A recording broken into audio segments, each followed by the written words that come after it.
Today we discuss about the magnetic dipole moment of a revolving electron. हम Rutherford और बाद में Niels Bohr के प्लानिटरी मॉडल अकॉर्डिंग जानते हैं कि एटम का सारा पॉजिटिव चार्ज और उनका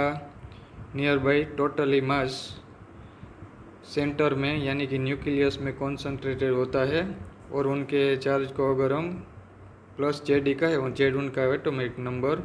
तो उनके आसपास अराउंड इलेक्ट्रॉन, जैसे सन के अराउंड सभी प्लैनेट रिवॉल्विंग करते हैं ऐसे इलेक्ट्रॉन रिवॉल्विंग करते हैं। लेकिन ये तो हम सिर्फ बात करते हैं, ये जो प्लैनेटरी सिस्टम है उसमें ये जो फोर्स है सेंट्रीपेटल फोर्स वो ग्रेविटेशनल फोर्स होता है, और यहाँ जो फोर्स है वो इलेक्ट्रोस्टैटिक कूलम फोर्स है, वो नेचर में उनसे क्वाइट डिफरेंट है। लेकिन यहाँ हम सिर्फ अप्रोक्स डिस्कस करते हैं। और जो ये इलेक्ट्रॉन न्यूक्लियस के अराउंड रिवॉल्विंग करते हैं, मान लो कि उनकी न्यूक्लियस यानी कि सेंटर से रेडियस आर है और उनकी जो ऑर्बिटल स्पीड है वो स्पीड v है, और वो v स्पीड के साथ ये ऑर्बिट में रिवॉल्विंग कर रहा है, तो हम जानते हैं कि इलेक्ट्रॉन नेगेटिवली चार्ज पार्टिकल है, यानी कि उसको चार्ज होता है। और जब इलेक्ट्रिक चार्ज मोशन करता है तो वो इलेक्ट्रिक करंट प्रोड्यूस करता है, यानी कि ये जो एटम न्यूक्लियस के अराउंड इलेक्ट्रॉन रिवॉल्विंग करता है उसे हम करंट लूप कंसीडर कर सकते हैं। और हम जानते हैं कि करंट लूप यानी कि मैग्नेटिक डाइपोल, यानी कि ये रिवॉल्विंग इलेक्ट्रॉन को हम मैग्नेटिक डाइपोल के रूप में कंसीडर कर सकते हैं। और आइए अब हम ये जानते हैं और कैलकुलेट करते हैं कि ऐसे इलेक्ट्रॉन की मैग्नेटिक डाइपोल मोमेंट कितनी होती है।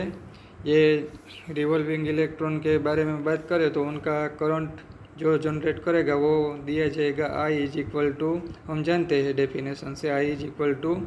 चार्ज, यहाँ चार्ज यानी इलेक्ट्रॉन का चार्ज E। और टाइम के बारे में बात करें तो इलेक्ट्रॉन एक रिवॉल्विंग में जो टाइम लेता है, एक वन रिवॉल्यूशन का टाइम है, उसे हम टाइम पीरियड बोलते हैं, यानी कि T। और मान लो कि ये इलेक्ट्रॉन जो रिवॉल्विंग कर रहा है उनकी रिवॉल्विंग की स्पीड v है, तो v इज इक्वल टू दिया जाएगा वन रिवॉल्यूशन में जो वो टोटल डिस्टेंस ट्रैवल करता है वो, और वो डिस्टेंस है ये लूप का, यानी कि ये ऑर्बिट का सर्कम्फेरेंस, यानी कि 2 पाई r। r यहाँ इलेक्ट्रॉन की ऑर्बिट की रेडियस है, और ये डिस्टेंस ट्रैवल करने में जो टाइम लगेगा ये टाइम यानी कि टाइम पीरियड t, यानी कि यहाँ से मैं t की वैल्यू लिख सकता हूँ 2 पाई r अपॉन v। ये t की वैल्यू में यहाँ पुट अगर कर दूँ तो मुझे मिलेगा I is equal to E upon t की वैल्यू 2 पाई r, ये v यहाँ आ जाएगा, यानी कि करंट इज इक्वल टू हमें मिला I is equal to E V upon 2 pi r। अब हमें करंट मिल गया, और ये जो करंट लूप है इलेक्ट्रॉन जो ऑर्बिट में रिवॉल्विंग कर रहा है उनसे हमें जो लूप ये क्रिएट हो रहा है, ये लूप का area A is equal to दिया जाएगा पाई r स्क्वायर, r यहाँ रेडियस है। तो इस पर से हम ये इलेक्ट्रॉन की जो मैग्नेटिक मोमेंट है वो लिख सकते हैं, और वो मैग्नेटिक मोमेंट को हम म्यू एल से डिनोट करेंगे। एल इसलिए क्योंकि ये इलेक्ट्रॉन की रिवॉल्विंग मोशन से ये मोमेंट क्रिएट हो रही है। हम आगे डिस्कस करेंगे इलेक्ट्रॉन को स्पिन मोशन भी होती है और उससे भी उसकी मैग्नेटिक मोमेंट जनरेट होती है, लेकिन वो ये एंगुलर मोमेंट से, यानी कि इलेक्ट्रॉन ऐसे जो रोटेट कर रहा है रिवॉल्विंग कर रहा है उससे जो मोमेंट जनरेट होती है उससे डिफरेंट होती है, इसलिए ये मोमेंट को हम म्यू एल से डिनोट करेंगे। म्यू एल मीन्स इलेक्ट्रॉन की मैग्नेटिक डाइपोल मोमेंट जो उनकी रिवॉल्विंग से जनरेट हो रही है, और इज इक्वल टू लिखा जाएगा mu is equal to I into A, यानी कि आई की हमें यहाँ से वैल्यू मिली E V upon 2 pi R, और ए यानी कि एरिया ये लूप का पाई r स्क्वायर, यहाँ से पाई और एक r कट हो गया तो हमें मिला ई वी आर अपॉन 2 पाई। ये फॉर्मूला का मैं न्यूमेरेटर और डिनोमिनेटर में m से यानी कि इलेक्ट्रॉन के मास से मल्टीप्लाई कर देता हूँ, यानी कि हमें मिला E into M V R, यहाँ एम इलेक्ट्रॉन का मास इसलिए मैं एम ई लिखता हूँ, अपॉन 2 पाई एम ई। हम जानते हैं डेफिनेशन से angular momentum L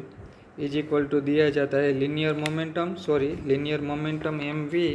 into R. यहाँ मैं इलेक्ट्रॉन के एंगुलर मोमेंटम को जो रिवॉल्विंग से जनरेट हो रहे हैं उसे स्मॉल एल से डिनोट करता हूँ। तो हमें मिलेगा यहाँ से L is equal to M E V R, यानी कि इलेक्ट्रॉन का एंगुलर मोमेंटम। ये वैल्यू मैं अगर यहाँ पुट कर दूँ तो हमें finally magnetic moment mu L is equal to E into L upon, sorry यहाँ से ये पाई तो कट हो गया था, यहाँ रहा 2 एम ई, यानी कि E into L 2 M E, यानी कि यहाँ से मैं अगर ये एल यानी कि एंगुलर मोमेंटम को यहाँ डिनोमिनेटर में ले लेता हूँ तो हो जाएगा mu L upon L is equal to E upon 2 M E. ये मैंने जो लिखा वो स्केलर फॉर्म में लिखा, उसको हम ये वेक्टर के फॉर्म में ऐसे भी लिख सकते हैं, mu L is equal to E upon 2 M E into L. Mu L means electron का मैग्नेटिक मोमेंट और एल उनका एंगुलर मोमेंटम। और ये इक्वेशन को अगर वेक्टर के फॉर्म में लिखे तो ऐसे भी लिख सकते हैं, mu L is equal to minus E upon 2 M E, ये एल, ये दोनों वेक्टर क्वांटिटी है। यहाँ माइनस साइन इसलिए आ गई क्योंकि इलेक्ट्रॉन की डाइपोल मोमेंट की डायरेक्शन और इलेक्ट्रॉन के एंगुलर मोमेंटम की डायरेक्शन दोनों एक दूसरे के ऑपोजिट होती है। आइए पहले तो हम ये समझने की कोशिश कर लेते हैं। मान लो कि हमारे ये जो इलेक्ट्रॉन रिवॉल्विंग कर रहा है ये सर्कुलर लूप है, ये जो सर्कुलर लूप का प्लेन है वो ये पेज में ही है, यानी कि इलेक्ट्रॉन ये पेज में ऐसे रोटेट कर रहा है। तो ये जो इलेक्ट्रॉन होगा ये इलेक्ट्रॉन नेगेटिवली चार्ज पार्टिकल है, यानी कि मान लो कि ये इलेक्ट्रॉन ऐसे एंटी क्लॉकवाइज डायरेक्शन में रोटेट कर रहा है। तो हम जानते हैं कि कन्वेंशनल करंट की डायरेक्शन इलेक्ट्रॉन की डायरेक्शन से ऑपोजिट दी जाती है। हम जानते हैं कि पॉजिटिव चार्ज के फ्लो की डायरेक्शन को करंट की डायरेक्शन कहा जाता है। इसलिए ये इलेक्ट्रॉन ये डायरेक्शन में यानी कि एंटी क्लॉकवाइज डायरेक्शन में अगर रोटेट कर रहा हो तो ये करंट की डायरेक्शन उनसे ऑपोजिट होगी, यानी कि करंट की डायरेक्शन ये डायरेक्शन में होगी। और हम जानते हैं कि करंट की डायरेक्शन के अकॉर्डिंग हम राइट हैंड थंब रूल का अगर यूज करें, करंट ये क्लॉकवाइज डायरेक्शन में रोटेट कर रहा है, तो ये जो हमें मैग्नेटिक मोमेंट की डायरेक्शन मिलेगी वो मैग्नेटिक मोमेंट की डायरेक्शन इनवर्ड नॉर्मल होगी, यानी कि मैग्नेटिक मोमेंट की डायरेक्शन म्यू एल को हम क्रॉस से डिनोट कर सकते हैं, ये इनवर्ड नॉर्मल डायरेक्शन में मिला। और अब हम एंगुलर मोमेंटम की डायरेक्शन की बात करें तो इलेक्ट्रॉन ये डायरेक्शन में रोटेट कर रहा है,